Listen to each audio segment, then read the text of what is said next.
Everyone, welcome back to the channel. My name's Adam Smith. Inside this rolling through series, my focus is on Bloodborne, the board game. We've already completed the entirety of the first campaign, The Long Hunt. We are now inside Growing Madness, the second campaign in the core box, and we've already completed chapter number 1 and chapter number 2, and we're headed now into chapter number 3.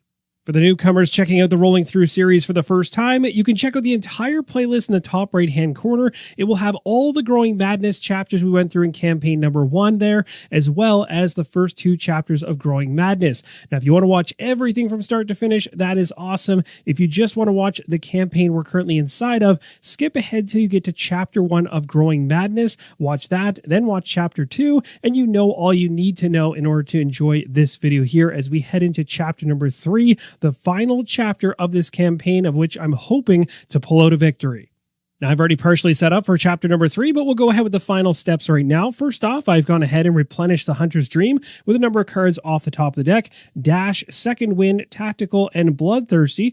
And we'll also take a look at the enemies, which I've gone ahead and randomly placed out after selecting 2 random ones, and the Hunter Mob has to come in as part of the chapter 3 setup card we're going to see at the very top section here. The enemies are all set up across the board here, and my 2 random ones are the Church Servant and the Huntsman's Minion. And we'll go ahead and skip past the tiles for a moment and check out the special rules cards 20, 23, and 38. So here are the 3 cards that we're referring to right here. Let's flip them over and take a look to ensure we're setting up correctly. This is going to bring back 2 cards from chapter number 2, the Tiny Music Box, which we talked about in that playthrough, and the Frenzied Mob card, which alters the Hunter Mob's basic attack. So we'll essentially just place this right on top of the card to remind us. Now, the special setup here is all around the tiles, what you should take out of the equation first and connect together. Essentially, the setup card is telling you before you create the tile deck, which I've already gone ahead and done, but don't worry, I've already followed these setup instructions. As you can see here, these actually pertain to exactly how these 3 tiles are connected together, so I don't have anything to worry about when I went ahead and created that tile deck, but I want to show you those steps. So essentially, you take out the Great Bridge and the Tomb, and you've got these right here. Then you're going to make sure that the Great Bridge is connected to the central lamp tile, and then the Tomb has to be connected to the Great Bridge, and that's going to create these 3 in a row like this. And then it says at the bottom of the card to spawn Father Gascon on the lantern space on the Tomb tile. So Father Gascon is spawned into the equation at the lantern icon on the Tomb. I've also placed a Tiny Music Box card here to remind myself about that usage. I've also got the special setup card up here, which we don't need anymore because we have everything set up correctly here. So we'll take this card away. I've got these situated on phase 2 as specified right here. And the Frenzied Mob card is now replacing the basic attack from all Hunter Mobs.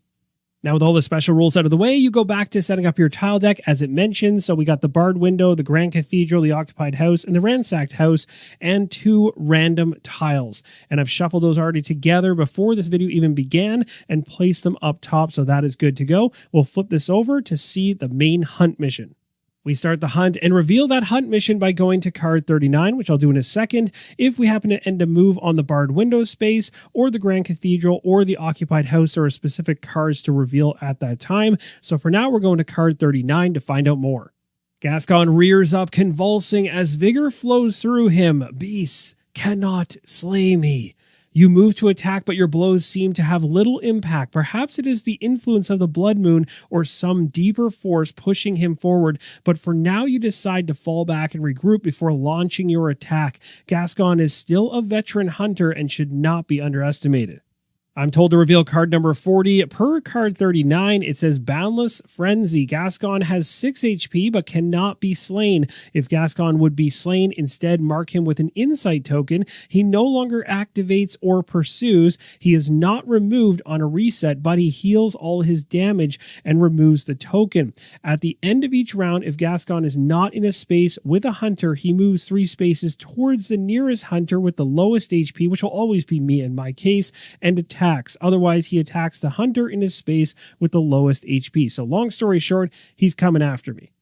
Now, jumping back to card 39 to read the rest of the text here, it says collect at least 2 insight this chapter, or when the 3rd reset space of the hunt track is reached, we're going to mark this with an insight token, we reveal card 41. All right, the 3rd reset space is actually quite a ways down the hunt track, way down here. So long story short, Father Gascon is going to continue to torment us at the end of every round.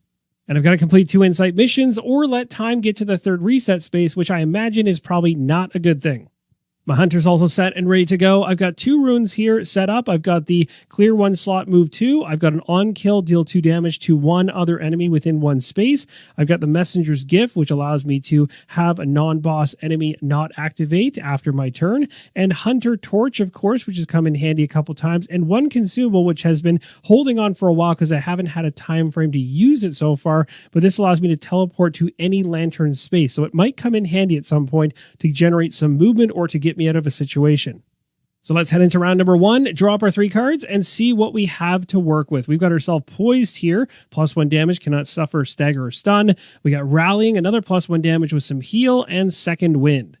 We've got lots of healing, but that's not something I can really make use of at this moment. I'm probably going to use Second Wind right now to generate 2 movement. The question is, do I want to go straight north and then have 1 additional movement after I check out what's there, or move 2 to the east or to the west and dive into whatever tile I find and stay there?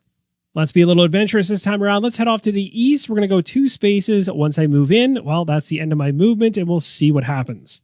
And before I go ahead and make that move, I want to do something which I plan to do but completely forgot, and that was to populate the icons which are visible from the start of the game. So we have one on the Great Bridge here for the Hunter Mob and a consumable there. They're in there. No gameplay impact in terms of me moving away here. They're not going to activate in any way. No pursuit happening.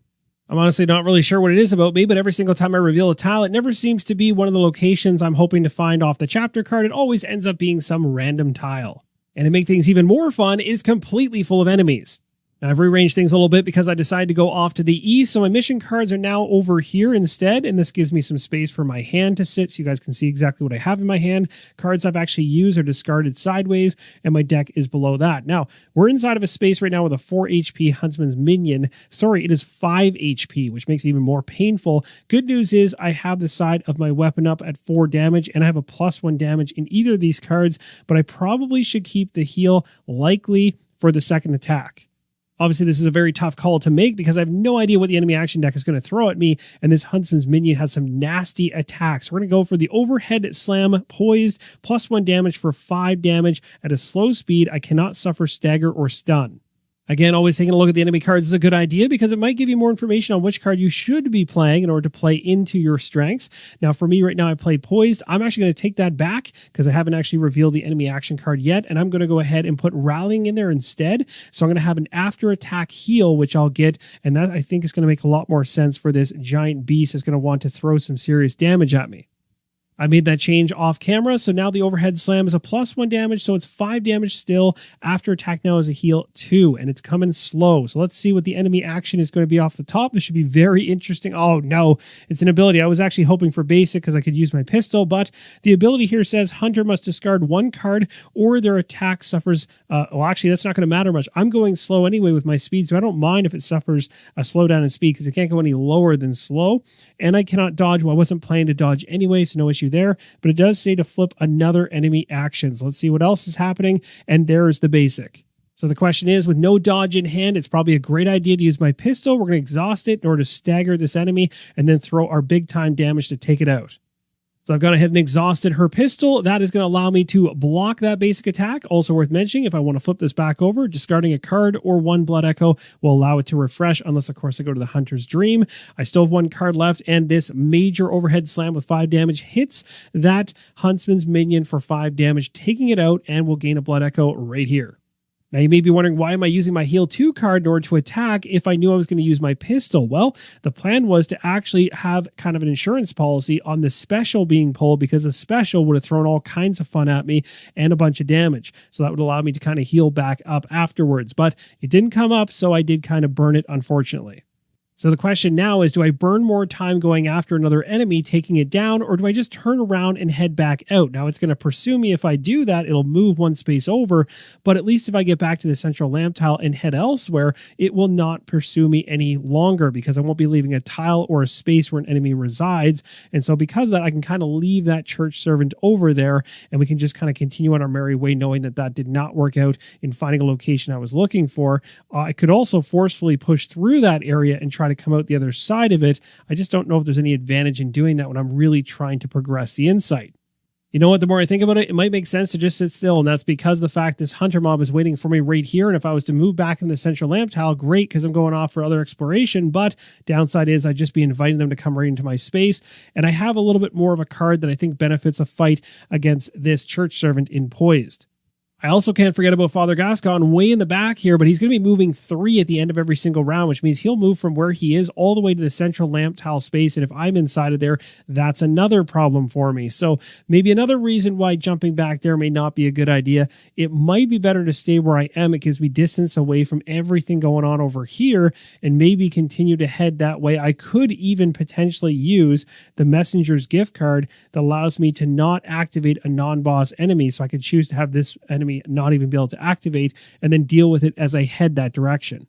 I'm going to go with that. I hope it's the right call, so we'll use it in order to stop that church servant from activating. Now, I'm ending my turn right now, even though I have a card left in hand. It's going to go straight past the enemy activation phase because there's nothing enemy activation-wise to move. But at the end of the round, which is essentially right now, Father Gascon is going to make his move.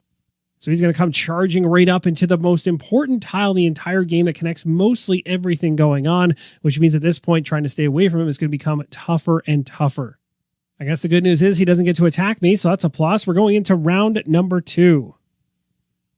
I got a funny feeling this chapter 3 is not going to be easy. All right, so we're going to keep the poise card I have in my hand. I could choose to discard it if I wish right now. Let's go ahead and drop 2 cards to see what we're working with for round number 2. We got Cheap Shot, like that one. It's a pretty interesting card. And we got a Dodge. Nice. We definitely need one of those. So what do we need to do in order to be successful this round? We need to stay away from Father Gascon as much as possible. We have to be up to 4 spaces away to avoid his attack. That's pretty far. So my thought process here is if I can get into the next tile, even if the enemy currently in the tile I'm in pursues me into the next tile, at least it would create a 4 distance space away from Father Gascon, keeping him from being able to attack me, which would not be the greatest. So what I'm thinking of doing might be a bad idea because I have no idea what's coming at me on the other side, but I might run right past this church servant and actually then maybe even use the hunter torch as it comes into my space and burn it. I already know from a previous attack that the ability card has been pulled out of the deck, so that Cheap Shot does not make sense to keep in hand right now. We're going to discard it for 2 movement. And it appears we found the occupied house. We're heading straight in, and as we run right past this enemy, it's pursuing us, and it wants to head straight in with us. And the second it does, it says down here on the hunter torch that enemy stops 1 space away and suffers a damage. We're going to burn it with the torch. Now, what's slightly funny about that situation is that inside the occupied house tile, there's an icon, and that icon ties to a church servant, so there seems to be a little bit of a party of them over in this area already, so I have one in my space to deal with. I can only do 3 damage with what I've got combined for cards and my current trick weapon, which wouldn't be enough to kill this thing, so I'm going to have to think outside the box or potentially use a rune maybe, or something else to help me out. Now, before I do anything else, I've ended my move in the occupied house tile. We're going to check the mission card to ensure nothing triggers. Now, this is a key thing to keep an eye on because it's very easy to forget whether this thing is talking with triggering if you're inside of a space or a tile. So some of these tiles are comprised of multiple spaces. So for instance, the occupied house tile has the occupied house in one space and then just has a street space beside it. I'm currently just in the street space, and as it says right here, ending a move on the occupied house space, which means I have to actually be in the back section of the tile on the occupied house space, not just the tile in general. But some of these will trigger when you are on the tile in general. So in this case, the Grand Cathedral, the second I walk in, no matter what space I'm in, it's going to trigger. So right now, nothing's triggering. Now, strategically, I'm looking at this, and it can become quite a mess quite quickly. I've done a great job of keeping distance away from Father Gascon, but I've done a horrible job of keeping myself away from the enemies, which will activate at the end of my turn and do a bunch of damage to me. I need to get rid of at least one of them to try not to take too much damage. So what I could do, and it might benefit me because it'll push me into checking out the occupied house, is to use the rune here to clear a slot, clearing this slot down here, the overhead slam, and being able to move too. Yes, this thing will pursue me into this space, which is fine. At that point, I can still attack it. I can still trigger the occupied house to see what's there, but this slot will be open. So I'll be able to use that to attack this thing, and it would create distance away from this one as well. So it's literally helping me in multiple ways. So we're going to go ahead and we're going to use this clearing the slot and moving 2. So I cleared the slot. I've moved 1. I didn't have to move 2, although I could move 2 and head off in a different direction, but I do want to see what's at the occupied house. Maybe it'll be an insight mission. It most likely will be based on it being tied to the chapter card. So we're inside of here now. We were pursued into this space. And I have ended a move on the occupied house space, and so I can reveal card 55. Card 55 says Insight Mission. That's a good thing. At the very top, it says if you have Out on the Hunt, reveal card 56. Otherwise, reveal card 11. Now, remember in previous chapter plays, I said I'd always keep the completed Insight Mission cards off to the side because they might be called on. Well, this is one of those situations. You can see here from chapter number 1, if I'm not mistaken, which is this one right here, Out on the Hunt. We definitely have it. So we are going to card 56. Otherwise, we would have been going to card 11. The card states, Victim of Madness. You knock on the window, checking in on the civilian who aided you earlier before the true madness of the night had begun. From inside you hear stirring. Silence then falls before the door to the house is violently cast open. From inside, a beast comes charging toward you. The card tells me to reveal card 57, which is Frenzied. Place 2 insight tokens on this card, but you can ignore the 3+ Hunters talk. It says here, when the Scourge Beast would be slain, instead remove 1 token and heal all damage from it. All tokens are returned on a reset. Replace its basic with the following, the Frenzied Swipes.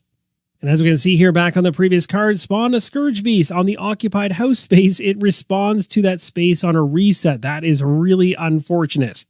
So a Scourge Beast has come barreling through the occupied house. Doesn't sound like a real positive situation for me at the moment. Now, it's good that we have an insight mission here to go after, but this thing needs to be killed within windows that do not hit that reset, because once it hits a reset, you are going to be, well, slowing down your overall progress against it for sure. A number of things will trigger. We need to go through these insight tokens. We have to put 4 damage on this Scourge Beast, once over, twice over, and then a 3rd time to be able to kill this thing off and complete, I assume, this insight mission, while also having to deal with the other individuals in this space. This is not going to be easy. I think the only thing that makes sense right now is to target the church servant to try to take it out, knowing I can kill it and get it off the board, because then at least limits how many enemies are going to be attacking me in the upcoming phases. So what I'm going to do right now is do an overhead slam attack using my poised card here, and this is going to be a 5 damage hit. I cannot suffer from stagger or stun. I'm going after the church servant right here. Now, before I go into this attack and even place this card in here, the first thing I want to do actually is bring back my pistol in case a basic comes up. I'll be able to stagger the enemy, and that will help me out. Now, you might be thinking, why aren't you keeping the dodge? Well, because there is a chance that the church servant could actually end up getting a special, as we haven't seen that come through yet, and that would ignore my dodge altogether. I know there's a special in the deck. I know there's a couple more basics in there, so I'm thinking I'm leaning more towards getting my pistol back versus keeping the dodge. We got that all situated. Let's go to the church servant and see what is coming at us. All right, now just before I go ahead and pull a card for the church servant, I want to talk about the fact I moved the frenzy card over here because remember, we had to spawn the Scourge Beast, so I got the Scourge Beast card here. I placed the frenzy card on top because the basic is going to replace the basic it normally has. You can see it's going to have frenzy attached to it now, which is not fun. It's got the 2 insight tokens, and it's sitting on the right-hand side of the dashboard. This individual is not technically activating like a normal activated monster left to right across the dashboard, and the new one's off to the right. This is a boss that's only going to be activating at the end of round per the card it has, so I place it up there for now. Now, what I was getting back to with the church servant is you can see here the church servant will actually, or can't be dodged on the special. We know the basic's been pulled. We know the ability's been pulled. I know there's 2 more basics in there. I know there's another special in there. So the odds are in my favor to discard my dodge card and to get my pistol back in hand, which is why I did it. Typically, that's not what you do. You usually want to keep the dodge, but sometimes these situations crop up. You want to keep an eye on what is potentially going to happen and what has been discarded. So let's go ahead and find out if we get a basic or a special. Let's see. It ended up being the special, and it actually, wow, that's like bang on, because if that special had it triggered the way it could have, and I guess in this case, this is still going to hurt me quite a bit, because it's going to stun me, targets all heroes in the space. That's not fun. Now, I don't have any cards to discard, so it's going to do an extra point of damage, because I cannot stop the stun. Oh, this is not good. In either case, it wouldn't have been good, but now I'm taking 3 damage plus the 1 for the stun, which is going to be 4 because I can't discard a card, and it doesn't target any other hunters because there's nobody else involved, but 4 damage is pretty nasty. Actually, no, it's not going to be throwing that stun damage. I almost forgot for a second. I've got the effect that I cannot suffer from stagger or stun, so it's only going to be doing its 3 damage at a slow speed. I'm doing a slow speed 5 damage hit.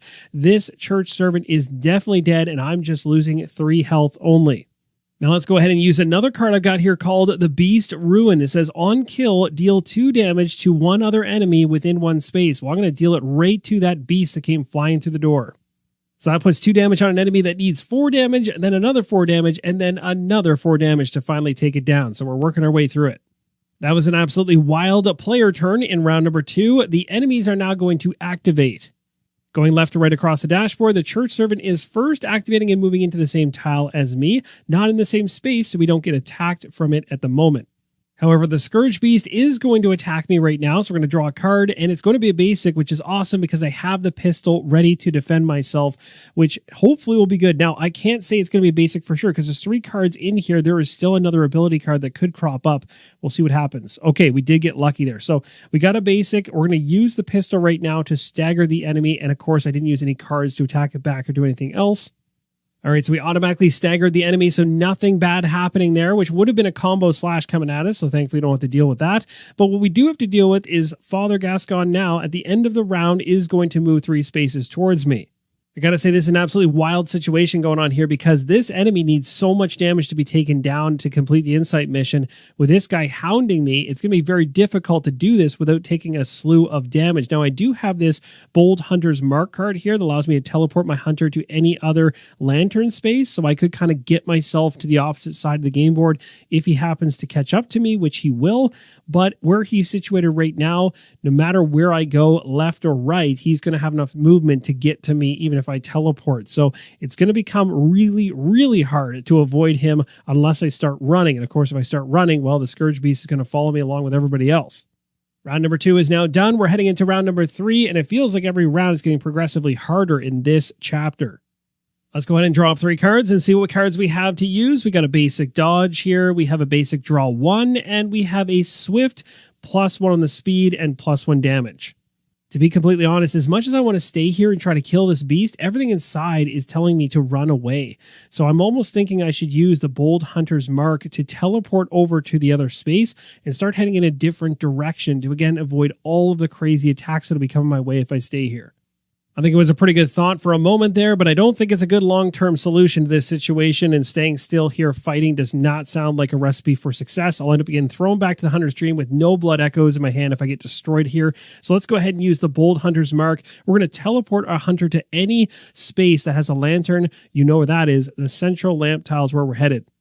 Now, before I teleport, technically there is another lantern sitting at the tomb tile right here, and that's because there's no fog gates here whatsoever. Even when this boss showed up here, it didn't state to place any fog gates, and that is what takes away any kind of lantern. But if I was to spawn myself in here based on the entryways in and out of the tile, essentially I'd just be making my life harder, having to go through a tunnel to get all the way back to the central lamp because you can't go anywhere else outside the Great Bridge or the tomb from this end of the game board. So we are definitely going back to the central lamp tile, and I'll probably be heading well in any direction to hopefully find insight mission I can actually try and complete. If I want to have a nice clean round where I can just use my movement as I gain it when I discard a card, I'll just go north in this case. I decided to discard the basic draw 1 and keep the dodge and the swift card in hand. And it appears we found the barred window tile, and this one has us ending a move on the barred windowed space, so we're able to interact there. There's also going to be a huntsman's minion here and a consumable. Now, the good news with this situation, if there is any, is that I can actually use all 2 of my movement in order to get all the way to the barred window. Now, whether I want to do that, I don't know, because maybe something horrific is going to come out of that window as well. Let's go ahead and take the risk and see how things pan out. We're going to reveal card 43. The card says Barred Window. If you have Left Alone, reveal card 47. If you have Still Waiting, reveal card 44. Otherwise, go to 26. So which one do I have? I have Left Alone. This is going to be the top one, revealing card 47. We got ourselves a new insight mission. It's called Left Alone. In the distance, the shrill cry of a young child fills the night air. You place 1 survivor token 4 spaces away from the barred windowed space, revealing tiles if needed. On a reset, if no hunter is on this space, discard this token, and this mission, it cannot be completed. It says at the bottom, end a move on the space with the survivor token and have no enemies pursue into that space, and you can reveal card 48.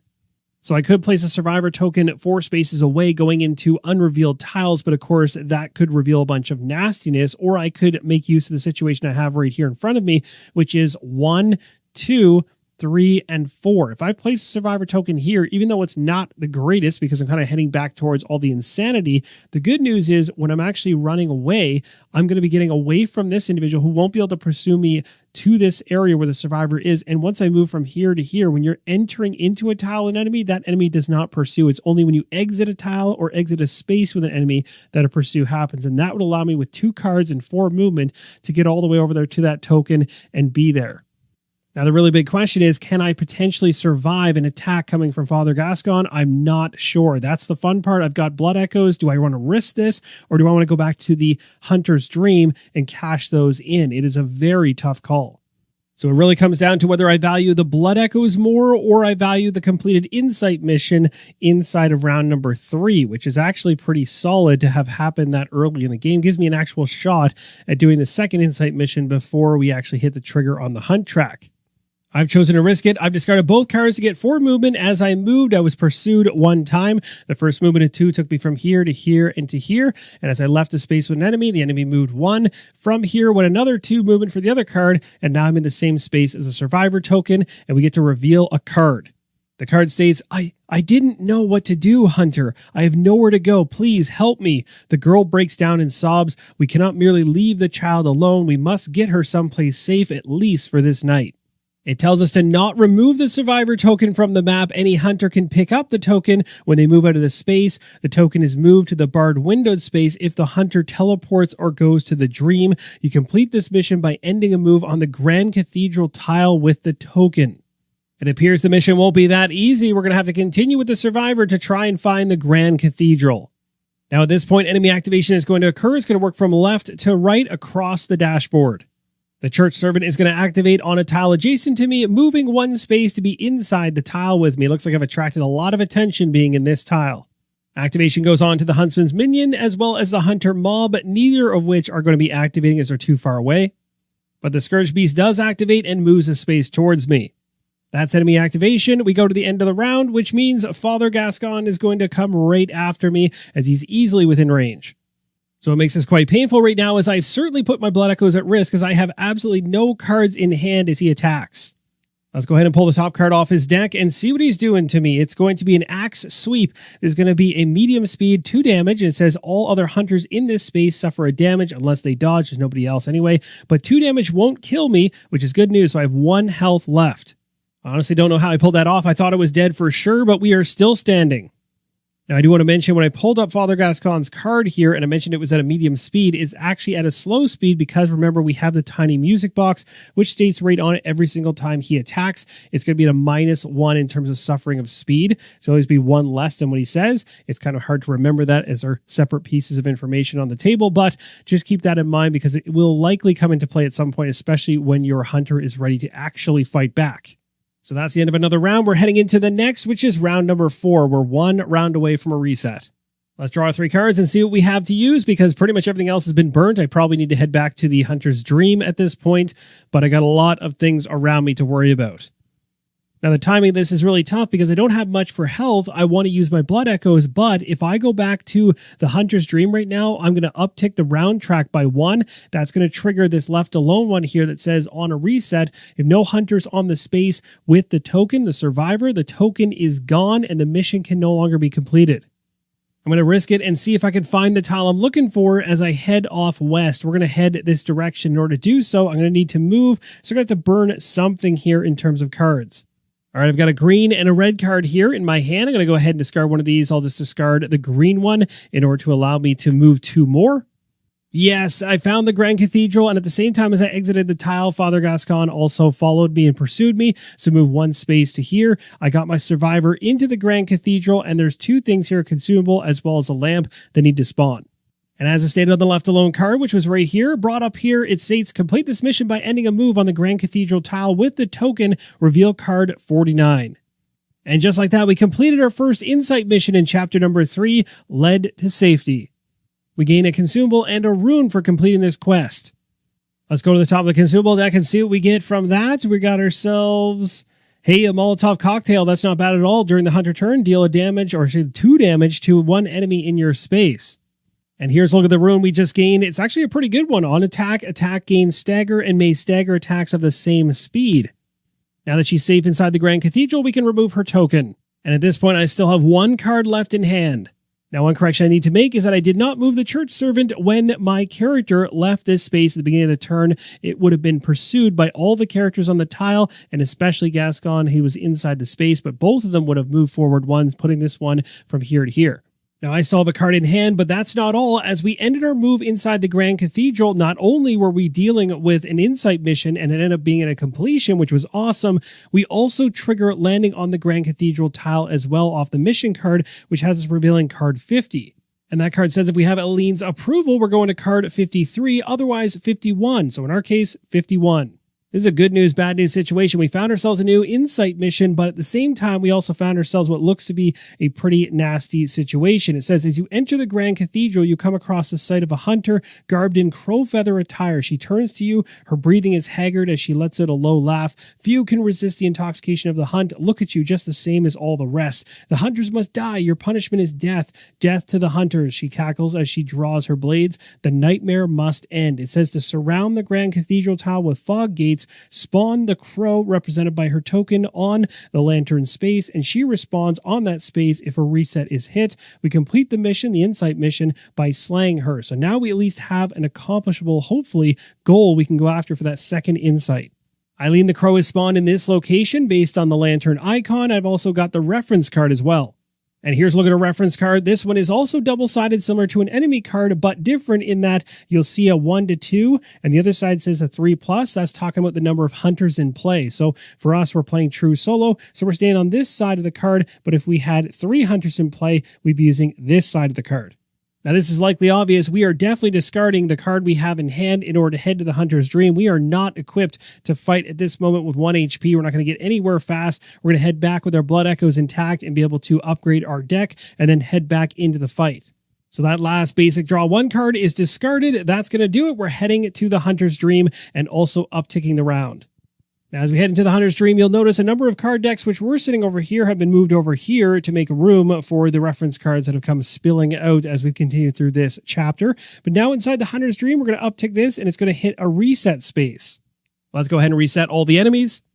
Everything's been reset. This boss is respawned back in this position once again. Also, you'll notice the Scourge Beast is all the way back at the occupied house per the card, specifying it gets respawned back there. And then we have more enemies, of course, filling out all the different icons through the center.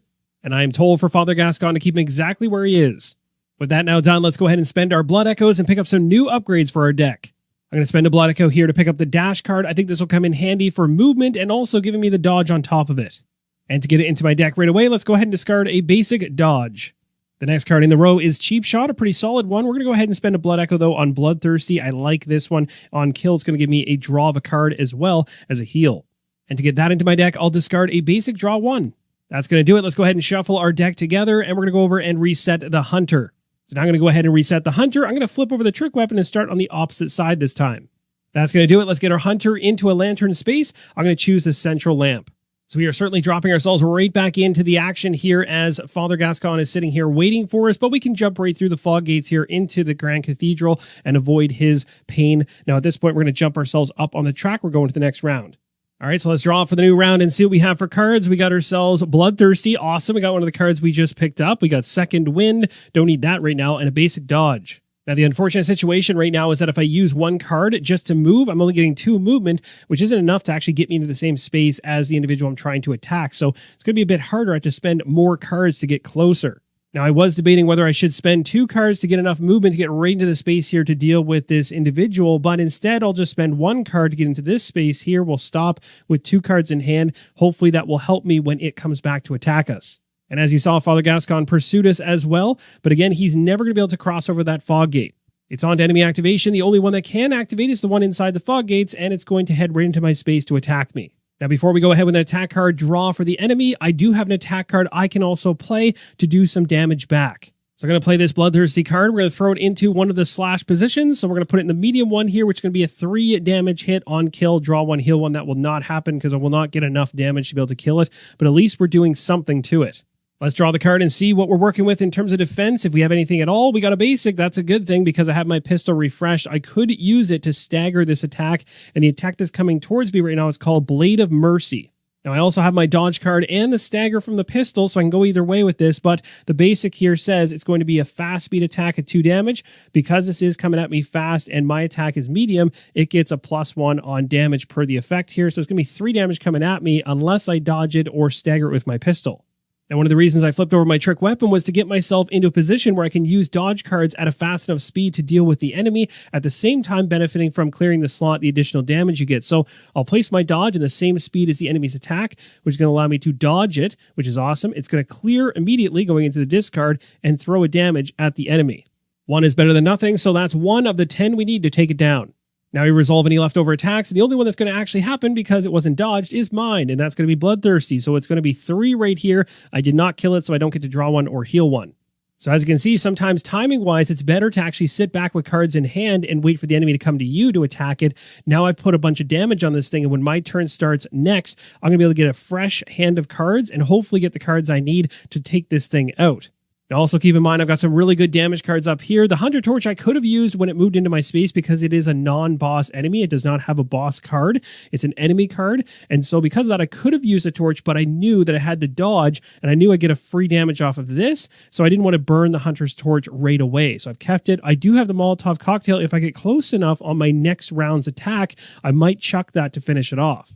After that attack from the Crow, the enemy activations are now complete. Father Gascon would normally move at this point, but he cannot come towards me because he can't go past the fog gate. So that is going to be another round in the books, and we're moving up the track 1 more position. All right, this is a pretty crucial round. I'm really hoping to get some good cards here so I can take this Crow individual down. Let's go ahead with the first card. It's a Swift. Nice. We got a Dodge Adaptive. That's awesome. And a Draw 1. Pretty good. No actual Dodge green cards, though, but that's okay because this one works for us. This is going to work out perfectly in combination with my Molotov Cocktail. I'm going to go ahead and attack this thing right out of the gates here. We're definitely going to use this one here, Swift, a +1 damage, +1 speed. It's going to make my slash here a fast attack at 3 damage. We also have the dodge, which will give us an additional damage when we throw it out there. Hopefully we can use it. Well, of course we can because we'll be in a fast position, unless it says it can't be dodged in some effect. But as of right now, that would be 4 damage. We throw 2 from the Molotov. That will be the 10 we need. So let's just see what this thing's going to do to us. All right, the last card in the deck, let's find out what it is. Of course, we know what it is. It's the special attack. The special in this case is a fast attack, 3 damage. The stagger will not apply because I'm attacking at the same speed thanks to the Swift attack, bumping it up from a medium to a fast on my side. The stun, however, will be a part of the equation. Unless, of course, I use my dodge, which I'm going to do right now in order to dodge this attack at the same speed, fast. That's going to allow me to clear the slot based on the card here as well, and that's going to give an additional damage. So we dodged that enemy attack, which is awesome. We add 1 for the dodge we just used that cleared the slot, and then we're going to place 3 more damage from the attack we did down here, and that's going to be a total of 8. And I don't want this thing sticking around any longer. We're going to go ahead and spend the Molotov Cocktail on the Hunter turn, dealing 2 damage to an enemy in our space. And in one epic explosion, the fire consumes the Crow. And that's going to progress this insight mission right here that says complete the mission by slaying the Crow. Reveal card 52.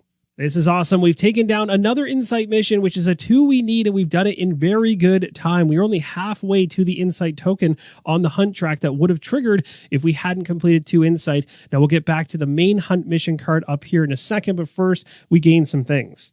Now here are the 2 cards that we gained. This one sounds incredible. When you're attacked, automatically dodge that attack. That's going to come in real handy. This one here on attack, replace your stat card's effect with a +1 damage and stagger. So as I mentioned moments ago, we go to the hunt mission, the main one we're focused on here, and it says to collect 2 insight this chapter or when the 3rd reset space on the hunt track is reached, which we did not get to yet because we did this so early, which is awesome. We're going to reveal card 41. Gascon staggers back, casting his weapons aside as he grips his head. Suddenly, his form erupts into that of a monstrous creature, no more than one of the beasts now. Let us end this. If we cannot stop this madness ourselves, we can at least delay its spread this awful night. In the white portion of the card, it tells us to replace Father Gascon with Father Gascon Transformed. We're going to heal all damage from him. He doesn't have any anyway, and reset him to phase 1. We discard Boundless Frenzy and Tiny Music Box if in play. Both those are in play, so both coming out. And the card now says, complete the hunt by slaying Gascon. So we have some time, which is great news across the entire hunt track. We're probably just 1 round behind halfway. So we got lots of time to try to pull this off. We don't want to waste it. We want to probably go right after him as quickly as possible. It's also worth mentioning the fog gates here in this location have been removed, so he can actually move in here in the future. And it might be a good idea to bait him into this area because that would allow me to avoid activations from other monsters. Also, the lantern comes back into the Grand Cathedral. I discarded my last card to use one of the two movement just to step back one. I want to be able to use the Hunter's Torch, but I don't want to push him back outside the tile. I want him to get into the tile and stay in here, and that's where I can try to fight him. Plus, I have the ability to heal in here, which should certainly come in handy. So my turn at this point in time is over. I don't want to do anything else. And at this point, the enemies are going to activate. The only one that will is the one adjacent to me, which is going to be Father Gascon transformed. He's going to be moving 1 into this space. And it's worth mentioning he's not moving 3 anymore because that card was discarded at a play when he transformed. As I said, this is perfect because I'm baiting him into the Grand Cathedral to deal with him. Now, before we go to the next round, one thing I did forget to do was give myself a Blood Echo for taking down the Crow. So I throw that on my dashboard, and as we go into the next round, the thing to think about is the fact that if I put a bunch of damage on him and we hit the reset space, remember the damage on the boss is going to evaporate. So the downside is I don't really want to spend a lot of time right now kind of wasting it, putting damage on if I can't actually get him to his next phase fully. And I also just realized I put out the phase 2 cards for him when he should be in phase number 1. Good news, I didn't pull any cards from the deck, so there's no gameplay impact. This has to match the actual card based on what was originally spawned. So it should be this phase 1 deck instead. I'll go ahead and give it a shuffle here, just mixing the cards up, essentially, so we have no idea which one is which. And I didn't know anyway, but just to show you that. And there we go. And while we're at it, we might as well refresh the enemy action deck as it was completely depleted as well. Now, I think it makes sense to actually head back to the Hunter's Dream right now so we could actually spend our Blood Echo, get ourselves equipped, and get our trick weapon essentially refreshed and ready to go, jump back in to the exact same area of the Grand Cathedral, which would work out pretty good. So we're going to go ahead right now and draw up our 3 cards for the round and decide if we want to do that. And it's not we, it is I making the choice here, but I hope it aligns with what you're thinking. Now, one thing to clean up really quick here, and this happened when we transitioned from the Hunt Mission card we had prior to this one, is that we either had to collect 2 insight, as I did, or if we hit this insight token on the track, it would have triggered the card we revealed and dealt with moments ago. So this insight token does not need to be here anymore. No major gameplay impact, it just shouldn't be there. So is it worth it to go to the Hunter's Dream? I definitely think so. We'll get ourselves something for the Blood Echo. We can also swap out our weapon to something more useful. This weapon is basically useless against this boss. So we head into the Hunter's Dream, which is going to move the hunt track to the reset position. Of course, it's going to reset a bunch of things on the game board, but really nothing changes. Literally all the enemies and the consumables are exactly where they need to be. They'd be pulled off and put back on. All the monsters are spawned back to where they should be based on their cards. And Father Gascon stays exactly where he is anyway. He's just going to heal up any damage, but he didn't have any anyway. So the big question now is, what am I going to get for my Blood Echo? I'm going to discard it for sure and take something useful, I hope here. We got ourselves a draw 2, then discard this card. You can remove. Actually, that could be kind of cool to get some additional cards in hand and do more attacks. That actually isn't a bad one. We have tons of these types of cards in hand, which is good. This one's more, well, I'm not going to be really moving around a lot. I'm going to be staying still for the most part and just continually attacking him, so that's probably not going to help me. I've got all the heal cards in my hand right now anyway, and Cheap Shot is very situational, but the deck has been reshuffled, so it could actually come up, could actually happen. So it might not be a bad idea. We do have to get through quite a bit of damage. What is more useful? Probably Tireless, I would think, so let's go with that one. And to get that card in my hand, I'm going to go ahead and discard a basic draw 1 card. And I've replenished things. I highly doubt I'll have any Blood Echoes going forward, as I'll be continually trying to attack this individual to take it down and win, hopefully, the campaign. Let's go ahead and equip our Hunter to be ready for the battle. Now, you might have noticed in a prior clip when I showed you the Hunter dashboard, this card was actually flipped over. That was because I was toying with the idea of potentially moving in and out of Father Gascon's transformed space to use the Hunter Torch until I noticed that it has to be a non-boss enemy.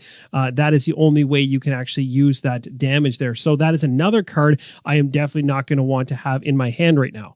Now, I think this is a much better setup going into this boss fight. Now we have the Flame Sprayer equipped, which is awesome. We'll keep it on this side of the dashboard so I can make use of all those clearing extra damage hits. We're going to bring in 2 runes, which I think are going to be very useful for us, especially against a nasty enemy like this, because on attack, you can replace your stat card's effect with a +1 damage and stagger. That will help if I get cards that are not able to attack. I can pull off an attack plus a stagger. This one here is even cooler. It says on attack, the attack gains stagger, but then you can actually stagger attacks of the same speed. Usually you cannot do that with stagger stagger has to be a slower speed, this makes things more like a dodge, which is pretty awesome.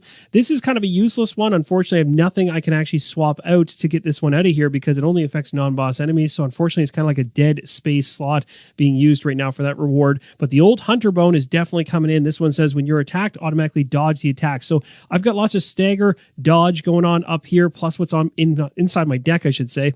And so I think combined all together, I think I'm situated pretty good to come right back in at the lantern and try to throw as much damage on this boss as possible. Now, I realized when I was in the Hunter's Dream, I didn't actually take my miniature off the board, which I should have done, but that's okay. No gameplay impact. Essentially, he's coming right back in at the lantern space. I can choose any lantern I want. I'm definitely coming back in the Grand Cathedral. And at this point, we are going to start our turns. We're going into a brand new round, so we'll uptick this track down below. All right, so we're dealing with a phase 1 Father Gascon transformed. He needs 8 health to go through his first phase, then the second phase, and then we can potentially pull off a victory based on the card saying it will complete the hunt, and that gives us a win for the campaign. So wish me luck. Here we go. 3 cards off the top. We got Rallying with a heal attached. We have, wow, Poised, and we have a nice dodge card there as well. Let's go ahead and use it in the slot right here. The slash, there's going to be 3 damage right here at a medium speed. I cannot suffer from stagger or stun. It should be quite interesting to see what the enemy's going to throw at us. The phase 1 card off the top is a Pin and Maul. It's a slow attack, 4 damage, stun, and can't be dodged. This is pretty nasty. So 4 damage from this. The stun, which will not apply because of the card I used for the attack, is good news because otherwise that would pump things up unless I discarded a card to 5 damage. But it's also worth mentioning I have 2 runes which have the on attack keyword. Essentially, those are triggered at the time you place your card into the slot. So you have to choose on attack whether you want to actually use those effects. So I can't use them at this point. And also the other one I have here, the old Hunter Bone that I showed you, automatically dodges the attack. But as it states right here, this cannot be dodged. So even though I have a card in hand that says dodge and I have this card here that automatically dodges, if it talks about dodge at all, I can't do it. So 4 damage is coming to me, but first my attack lands as it goes faster. 3 damage going to the enemy and then 4 damage back to me will take me down to 2. A pretty solid hit, making me wonder whether I should have actually played this one instead to get some healing, but then the stun would have affected me. It's also kind of painful because I couldn't use a dodge card to get that extra damage for clearing the slot as well. So it's just going to be 3 damage, which is okay, not bad, but not as good as I thought. Back to my turn, and I'm a little bit silly here. I just realized that I didn't move into the space before I made the attack, so retroactively I'm just going to discard a card to get the movement to be in the space. It would have been the other attack card for sure because I would have held the dodge hoping to use it to get the 1 damage off of the trick weapon, so this is a moot point, but it is important. I did get a little too excited and jumped right into an attack here. I should be in the same space as the enemy.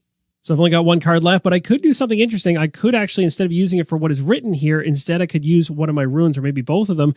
This one would replace my stat card's effect with a +1 damage and stagger.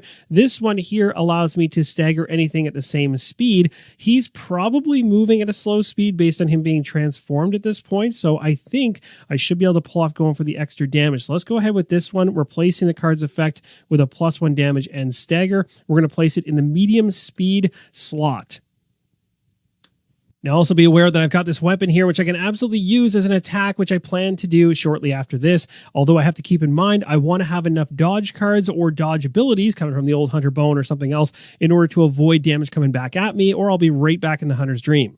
Let's go ahead and reveal the top card of the deck and hope it's something I can actually dodge because I can automatically. Let's see what it says. This one we can. This is a fast attack though, 2 damage. Do we want to dodge this one?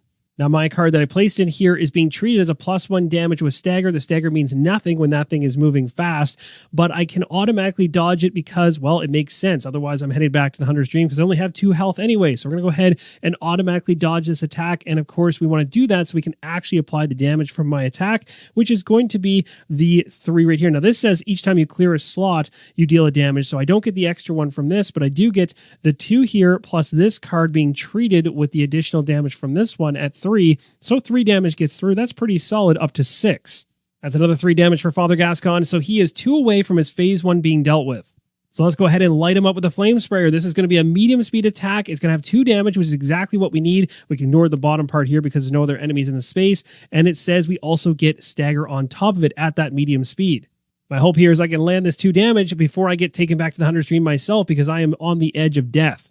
Off the top of the deck, let's see what we have for phase 1 attack. It is going to be a fast speed 2 damage attack. It says even if this attack is dodged or staggered at a medium speed, the hunter must dodge again at a medium speed or suffer an additional 2 damage. No!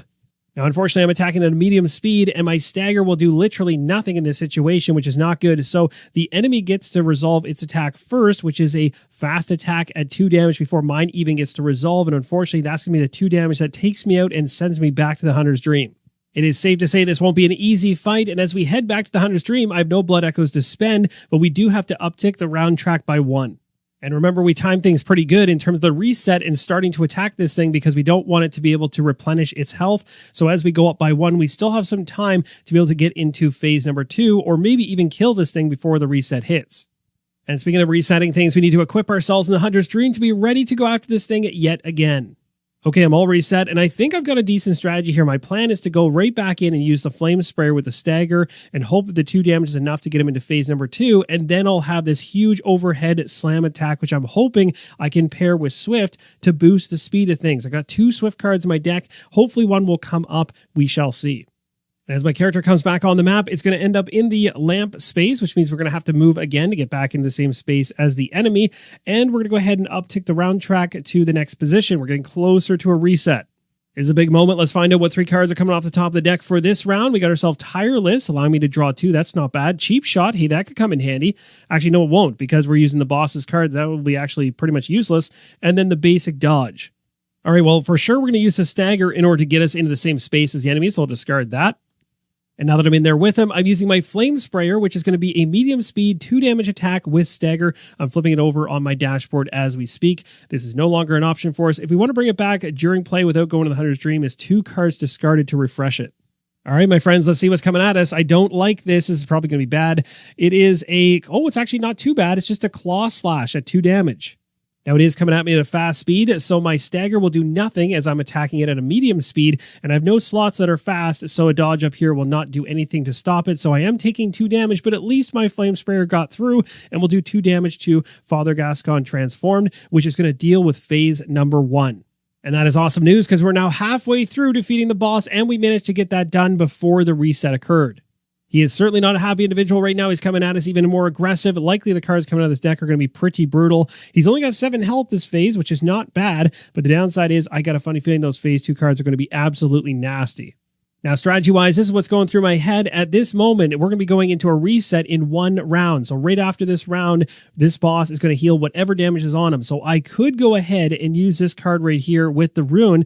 The rune would replace what's on the card, so I get nothing on it. Instead, it would become a +1 damage and stagger.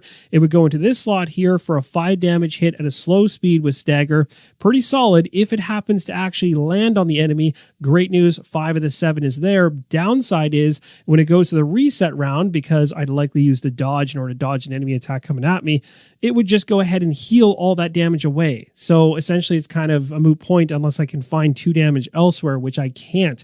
Now the only other option I have is to try to actually draw 2 up, but in order to do that, I can't stagger and I don't get the additional damage, but that would give me additional cards to hopefully find what I need out of my deck, prolonging my turn long enough to maybe pull off getting a kill here and actually taking him out before the reset. I think that makes more sense, even though it's not a stronger attack.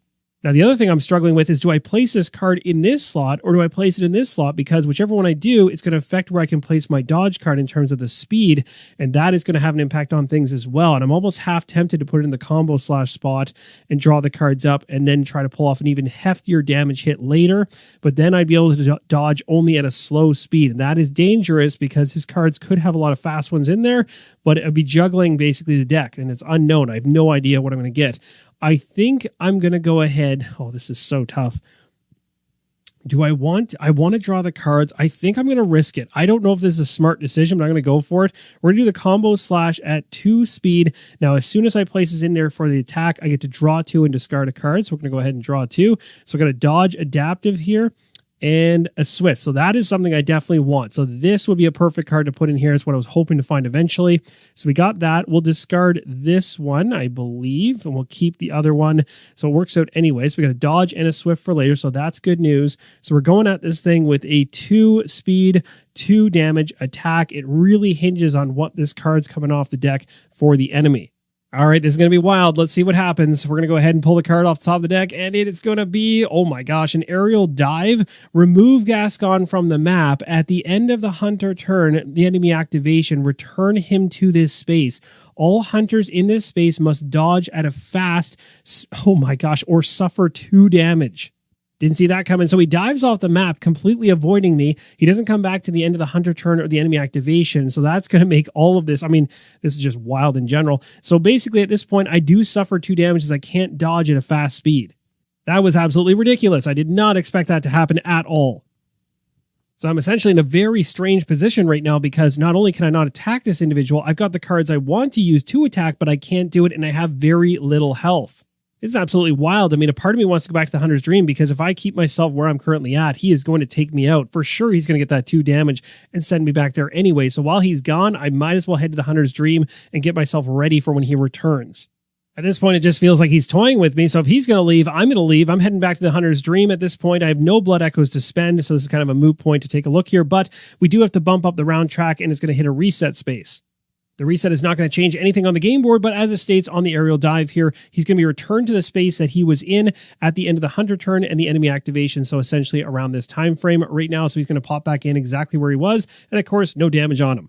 And my hunter is coming out of the Hunter's Dream, and at this point, dropping in at the lantern space right here. And as we start a brand new round, unfortunately, the hunt track is starting to run out. This is going to be a very pivotal turn here. So here we go. Top 3 cards off the deck. We have Poised, which is a +1, can't suffer, stagger, or stun. Nice. I like that. Rapid Dodge, and we have a Cheap Shot. The Cheap Shot card has worked really well for getting movement to get ourselves into the same space. So we'll do the exact same thing, getting in there. Now, instead of using the Flame Sprayer this time around, I'm going to go right for the Poised attack here. It's a great card because I cannot suffer from stagger or stun. So hopefully that will mitigate any stagger stuff that comes at me regardless of the speed. And I get a 5 damage attack here, which is pretty solid at a slow speed. Now, the only thing I could add to the equation is this card right here, which on attack would gain stagger to this attack and then allow me to stagger attacks at the same speed. So I'd actually be able to stagger a slow attack from the enemy. The question is, do I think that that's worth it? The odds are probably not my favor that that will work out for me. I have the dodge, so let's just bank on that. This has been such a fun playthrough to this point. I have no idea how this is going to turn out. Let's go to the top of the deck and see what he's doing to me this time. It's going to be a double smash. It is going to have a fast attack at 2 damage. It has stagger, but thankfully I cannot suffer stagger, so I can ignore that. It says even if this attack is dodged or staggered at medium speed, the hunter must dodge a medium speed or suffer 2 additional damage. All right, so long story short here, that attack's coming at me at a fast speed. Mine is at a slow speed, and it's worth mentioning the stagger it has will not do anything to me, again, because of what I have here, which is awesome. I did not use any of these, as I mentioned already. Now, I have a dodge, so as of right now, I would have to dodge at a fast speed to block the initial 2 damage. So I can't do that. It is definitely going to get its 2 damage hit against me to start things off, and I'm not going to be able to dodge against it, but then it asks to dodge at a medium speed to avoid 2 further damage. That I can do. So from the double smash, I take the initial smash of 2 damage, and then the second one that's coming at me, I'm going to go ahead and dodge it at the speed it asks for, which means I don't have to deal with anything else. The great news is this is going to clear the slot. It does not give me a +1 damage, unfortunately, but it does let me draw a card, which is nice. I got Second Wind. That's a good card to have if I was going to generate some kind of movement. This is cleared. And now, thankfully, because I used Poised, and it was such a good idea that I did, because if I hadn't used Poised, I would have been staggered, and this giant attack would not have gone through. So this is going to be a 5 damage attack hitting him. He's only going to have 2 health left. So at this point, we are swinging for the fences. We just need 2 more damage, and I'm pretty sure you guys know exactly what I'm planning on using to make that happen. So we're going to go ahead and use a trusty Flame Sprayer in order to get the 2 damage we need to take this thing down. It's a medium speed. It has stagger, which is good. Our backup plan here is an automatic dodge, which I did not use in the last attack that just came at me on purpose, because I know there's probably nastier damage cards coming at me, and I was able to mitigate things in different ways for this last attack. So here we go. This is going to be crazy. We're going to go ahead and flip this over to attack and see what the enemy is throwing at us.